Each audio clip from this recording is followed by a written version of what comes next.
Please keep it concise, straight to the point also, so that we save on time. Honorable Eddy, you may proceed.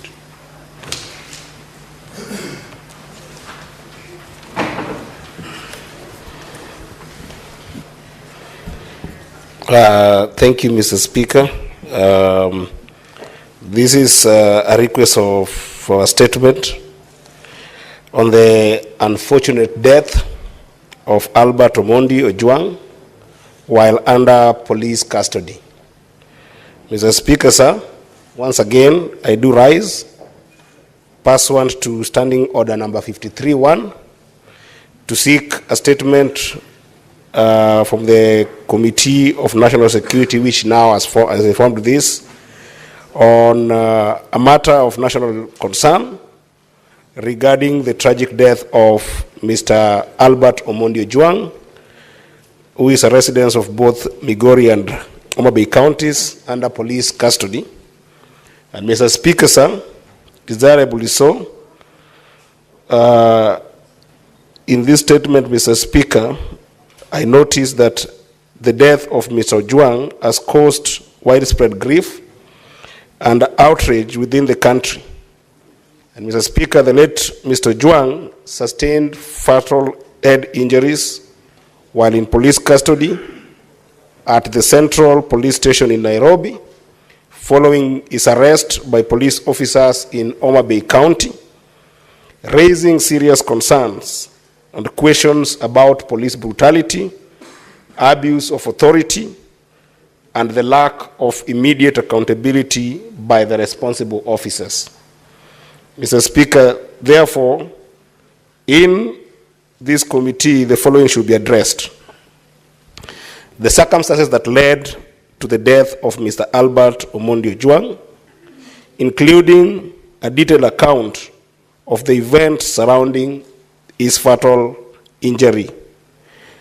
Secondly, Mr. Speaker, we would wish to know actions taken by the National Police Service and the Independent Police Oversight Authority, IPOA, to investigate the incident, including whether any officers involved have been interdicted or subjected to disciplinary or criminal proceedings. And Mr. Speaker, we would also wish to know the measures the Ministry of Interior and the National Police Service are implementing to prevent police brutality and ensure accountability, particularly in handling civilians during law enforcement operations. And Mr. Speaker, two specific elements of this, if you allow me, is in this sitting, we want to be very clear on who in the eye of the minister and or the CS, who in the eye of the IG are the suspects in this matter, so that in an issue of murder that has ensued, we've seen when our colleague died here, Mr. Speaker, Honorable Ngondo Were, may his soul rest in peace. Mr. Speaker, the people who were termed as suspects were put in custody, and then even if investigation were going on, they did statements while in custody. Why is this different? That's a question that must be answered. And then the last one, Mr. Speaker, the IG of police informed the nation that the young man who has died, Albert, hit his head on the wall, which therefore suggested that he killed himself. It is important for this House to know and the country to know from him, where did he get this information?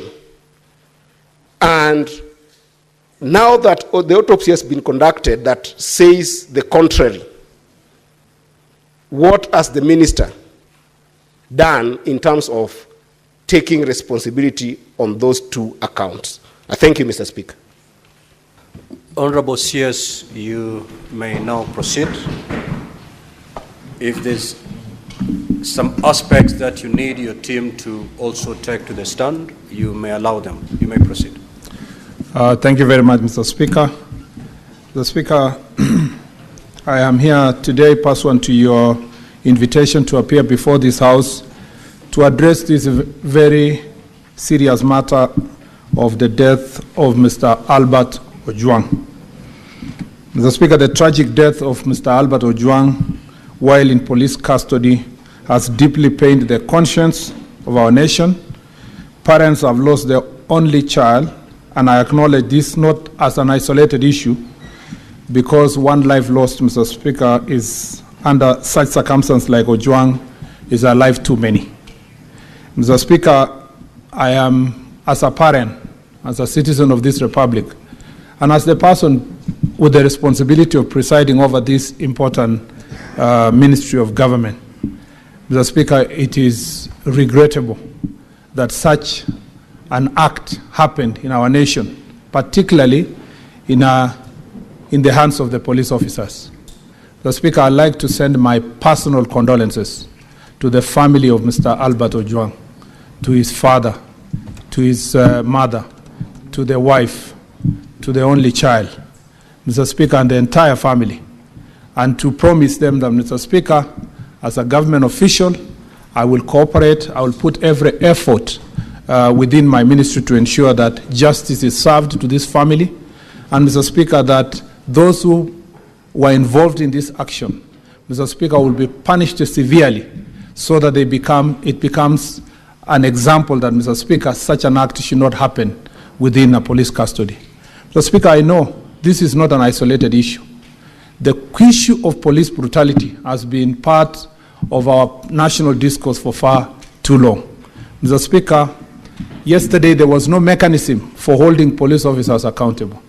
But, Mr. Speaker, a few years ago, with the enactment of the new constitution and the establishment of institutions of accountability, Mr. Speaker, we now have a mechanism of holding police officers into account.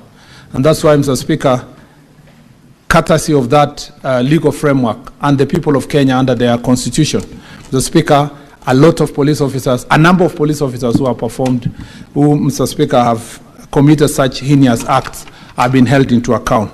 And, Mr. Speaker, we all remember that in 2013, there was the case, Mr. Speaker, of Mr. Martin Kome, who was killed in the same manner like Mr. Albert Ojwang. And, Mr. Speaker, he was brought, the suspect was brought to justice because of this process of accountability. We know that there is a process of accountability on the case of Baby Pendo. We also know, Mr. Speaker, that the murder of my friend Wakili Kimani in 2016, again, those who performed that act were brought to justice, Mr. Speaker. I want to promise the family of Mr. Albert Ojwang, the people of Kenya, and this august House, that, Mr. Speaker, every effort will be put, Mr. Speaker, every resource that is required, where the ministry is required to provide resources, Mr. Speaker, for these investigations, and any support the investigators will require, we will do our best to make sure that, Mr. Speaker, justice is served to this family.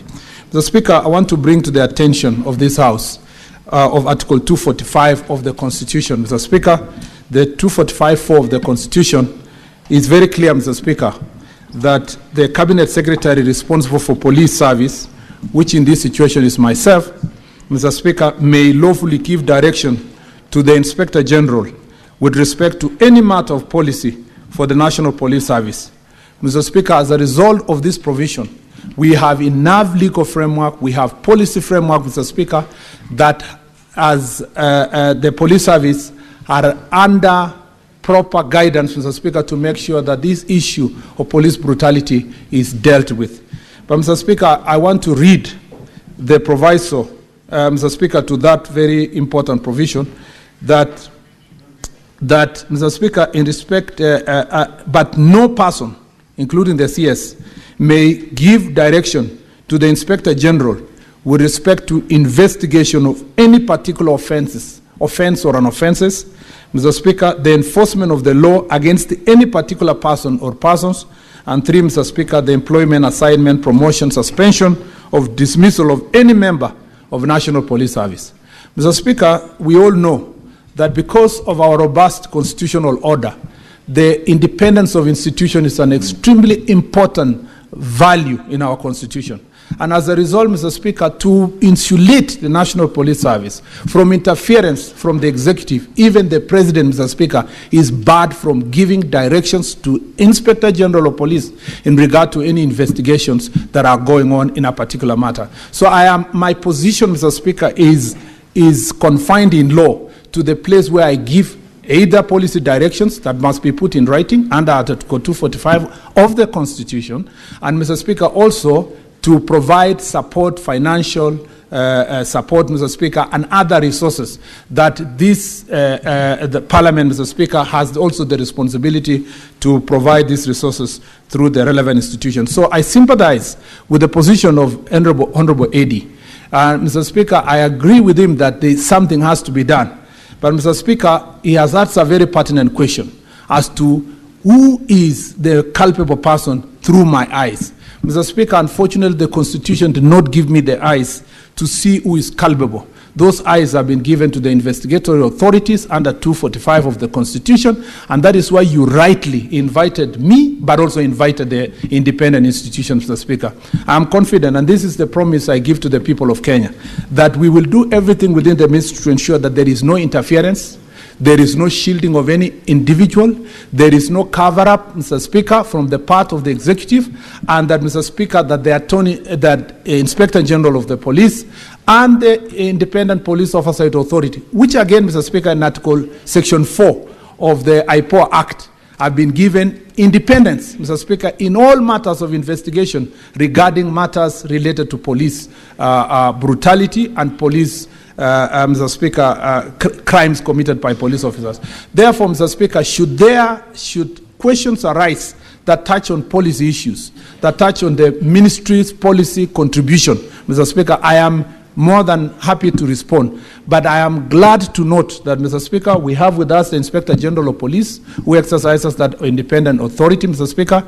We are here with the IPOA, and, Mr. Speaker, we have agreed, Mr. Speaker, that the Inspector General of Police is going to therefore delve into the matter itself of what really happened so that this House can get the proper information. And then, as a Cabinet Secretary, I will continue with my oversight responsibilities from the ministry side with policy directions and to respond to this House on those issues that are policy in nature. Mr. Speaker, with your permission, therefore, I would like to invite the Inspector General of Police to first give us really an account of what really happened. And, Mr. Speaker, let it be known, not just to this House, but to the country, that in the same manner that this House is demanding accountability, is the same manner I demand accountability from the Inspector General of Police, not to myself, but to the people of Kenya through this office, because this is the office of the CS that in most cases comes to this House and many forums to respond to the issues that are happening in the Inspector General's office. The same way many of you received the news of the death of Mr. Albert Ojwang is the same way I received with a lot of pain, Mr. Speaker.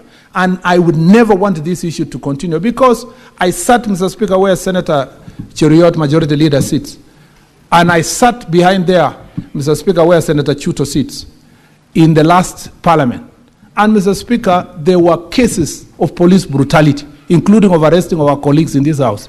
My name and my report is on the record of this House, in the hands of this House, really advocating for good behavior among the police officers. And I think, Mr. Speaker, even as we push it from the executive, I expect the same support from this House as we push on Order, honorable senators. Mr. May Speaker, the CS be heard in silence. Conclude, honorable CS. This accountability, Mr. Speaker, is not negotiable. It is not debatable. Mr. Speaker, we expect every national police officer who was involved in this matter to be brought to justice expeditiously. Mr. Speaker, may I now invite the IG to make a statement.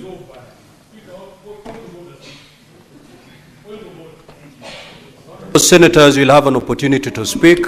Allow Senator Sifuna, you cannot tell me no. You are trading on very dangerous ground, Senator Sifuna. Allow the IG, all the senators, you'll have an opportunity to speak. Allow the IG to take to the floor. IG, you may proceed.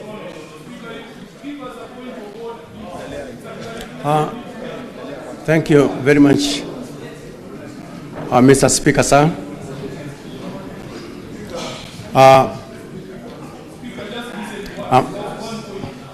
I'm here before this House courtesy of the invite that was done yesterday to address the